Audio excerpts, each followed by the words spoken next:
৪ থেকে ৬ আগস্ট জাপানে অনুষ্ঠিত হতে যাচ্ছে world beauty health care cultural festival এবং সেই ফেস্টিভ্যালে অংশ নেওয়ার জন্য দাওয়াত পেয়েছেন, আমন্ত্রণ পেয়েছেন বাংলাদেশের ফিজিওথেরাপিস্ট।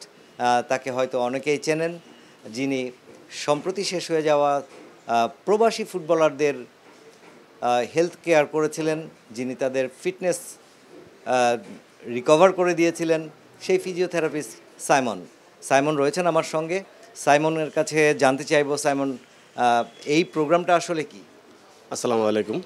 আসলে এই প্রোগ্রামগুলো হচ্ছে ফিজিওথেরাপি, মাসাজ থেরাপি, এগুলো চ্যাম্পিয়নশিপ হয়।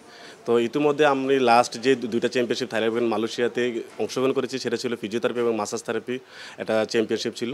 তো ফার্স্ট টাইম আমি থাইল্যান্ডে 23তম স্থানে অবস্থান করি ওয়ার্ল্ডে। লাস্টে মালয়েশিয়াতে আমি ওয়ার্ল্ডে 4 নম্বর অবস্থান করি। এখন যে চ্যাম্পিয়নশিপটা হবে জাপানে, সেটাতে হচ্ছে বিউটি সাইড, হেলথ, কালচারাল এবং ফিজিওথেরাপি সব মিলিয়ে একটা গ্লোবাল একটা চ্যাম্পিয়নশিপ হবে। তো ওই চ্যাম্পিয়নশিপে আমি হচ্ছে ইন্টারন্যাশনাল জাজেস ফেডারেশন থেকে এটা আয়োজন করে, আমি ইন্টারন্যাশনাল জাজেস ফেডারেশনের ডাইরেক্টর হিসেবে বাংলাদেশ থেকে দায়িত্ব পালন করতেছি। ওই জায়গা থেকে আমি আসলে ইনশাল্লাহ এখন বিচারক হিসাবে দাওয়াত পাওয়া। এইটা নিঃসন্দেহে বাংলাদেশের জন্য একটা গর্বের ব্যাপার যে একটা বড় আন্তর্জাতিক কোনো প্রতিযোগিতায় জাজ হিসেবে আপনি যাচ্ছেন। তো এই যে জাজ হিসেবে যাওয়া, এটাকে কিভাবে অ্যাপ্রিসিয়েট করেন? আসলে এটা আমার জন্য অনেক বড় পাওয়া। আমি বলবো এটা বাংলাদেশের জন্য অনেক বড় পাওয়া। আমি এই জায়গা থেকে আলহামদুলিল্লাহ সবার কাছে শুকরিয়া জ্ঞাপন করব। তো ইনশাল্লাহ আমি আশাবাদী, এবার যে ইন্টারন্যাশনাল জাজেস ফেডারেশন যে আমাকে জাজ হিসাবে জাপানে আমন্ত্রণ জানাইছে, ওখানে জাজদেরও একটা প্রতিযোগিতা থাকবে। তো ইনশাল্লাহ বাংলাদেশের পতাকা উজ্জ্বল করার জন্য চেষ্টা করবো ইনশাল্লাহ। আসলে আপনার কাছে কি মনে হয় যে যে প্রফেশনটাতে আপনি রয়েছেন, সেই প্রফেশনটা তো আমরা জানি যে স্পোর্টস ওয়ার্ল্ডে অত্যন্ত গুরুত্বপূর্ণ একটা প্রফেশন, এবং এটা সবসময়ই খেলোয়াড়দের সাথে সম্পৃক্ততা এবং খেলোয়াড়দের সুস্থতার জন্য খুবই গুরুত্বপূর্ণ ভূমিকা রেখে থাকে। কিন্তু বাংলাদেশে আসলে এটার ব্যবহার, এটার সেই কালচারটা গড়ে ওঠেনি। এটা কেন হয়েছে?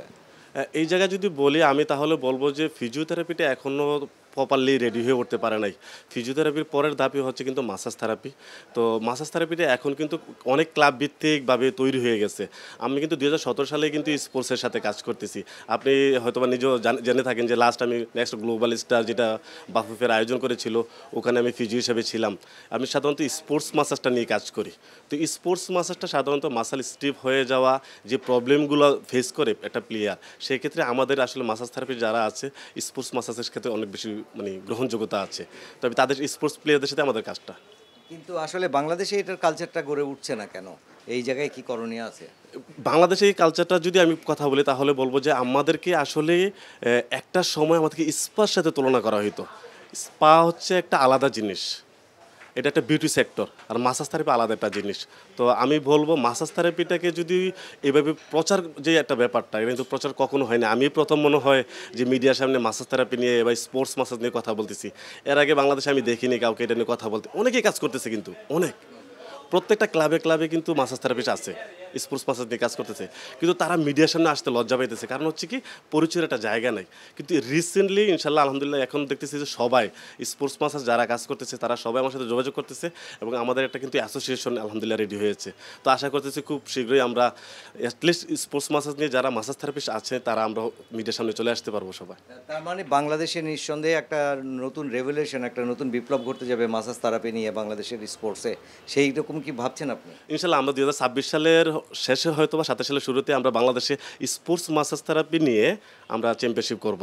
যে চ্যাম্পিয়নশিপে এখন বিচারক হিসেবে আমি জাপানে যাচ্ছি, আমি ইনশাল্লাহ ওই 2026 সালের শেষের দিক দিয়ে আমরা চ্যাম্পিয়নশিপটা করব। আমরা চাইবো যে ইন্টারন্যাশনাল প্ল্যাটফর্মে যারা স্পোর্টস মাসাজ নিয়ে কাজ করে, তারা যেন বাংলাদেশে আসবে। তাদের সাথে আমার কথাও হয়েছে, তারা বাংলাদেশে আসবে। তো যখনই আন্তর্জাতিক প্ল্যাটফর্ম থেকে আমার কোনো মাসাজ থেরাপি বা স্পোর্টস মাসাজ থেরাপিস্ট বাংলাদেশে আসবে, তারা পার্টিসিপেট করবে, তখন কিন্তু আমার দেশে যারা স্পোর্টস মাসাজ নিয়ে কাজ করে, তাদের কিন্তু আর ভয়টা থাকবে না। না, প্রাউডলি তখন বলবে, হ্যাঁ আমি মাসাজ থেরাপিস্ট। সেই জায়গায় যদি জানতে চাই আপনার কাছে, আপনি কি বলবেন যে বাংলাদেশের যে ফুটবল বা অন্যান্য ডিসিপ্লিন রয়েছে খেলাধুলার, সেই খেলাধুলার জায়গাটায় ফুটবলারদের জন্য বা যে কোনো ডিসিপ্লিনের খেলোয়াড়দের জন্য এই থেরাপিটা কতটা জরুরি? যদি প্রত্যেকটা স্পোর্টস, শুধু ফুটবল ক্রিকেট না, প্রত্যেকটা স্পোর্টস, আপনি মুশফিক জানেন যে আমি হকি, ফুটবল, ক্রিকেট, বক্সিং, প্রত্যেকটা খেলার সাথেই কিন্তু আমি স্পোর্টস মাসাজ নিয়ে কাজ করতেছি। তো সুতরাং সেই জায়গা থেকে আমি বলবো শুধু ফুটবলারদের তো লাস্ট হচ্ছে আপনারা এখানে পুরো আমার চিত্রটাই রয়ে গেছে যে আমি কাজ করছি। তো সেক্ষেত্রে বলবো যে ফুটবলের ক্ষেত্রে স্পোর্টস মাস্টারটা অত্যন্ত গুরুত্বপূর্ণ। যদি ইনশাল্লাহ আমি যদি চাই, আমি যদি পারি, বা আমাকে যদি কখনো সুযোগ দেওয়া হয় বা ফিফে বা কোনো ক্লাব, ইনশাল্লাহ আমি কাজ করব। সেই জায়গায় আপনার জন্য শুভকামনা থাকলো এবং আপনি জাপানে যাচ্ছেন, বাংলাদেশের প্রতিনিধিত্ব করবেন, বাংলাদেশের প্রতিনিধি হিসেবে বাংলাদেশের মুখ উজ্জ্বল করবেন নিশ্চয়ই, সে প্রত্যাশা আমরাও করি। এবং ফিজিওথেরাপি অর্থাৎ স্পোর্টস মাসাজ থেরাপির মধ্য দিয়ে বাংলাদেশের যারা ক্রীড়াঙ্গনে কাজ করেন, যারা খেলোয়াড় রয়েছেন, তারা সবাই সুস্থ জীবনযাপন করবেন, সেই প্রত্যাশাটাও আমাদের সকলের থাকলো। সেই প্রত্যাশাটাই ব্যক্ত করে মুশফিকুর রহমান, স্টার নিউজ, ঢাকা।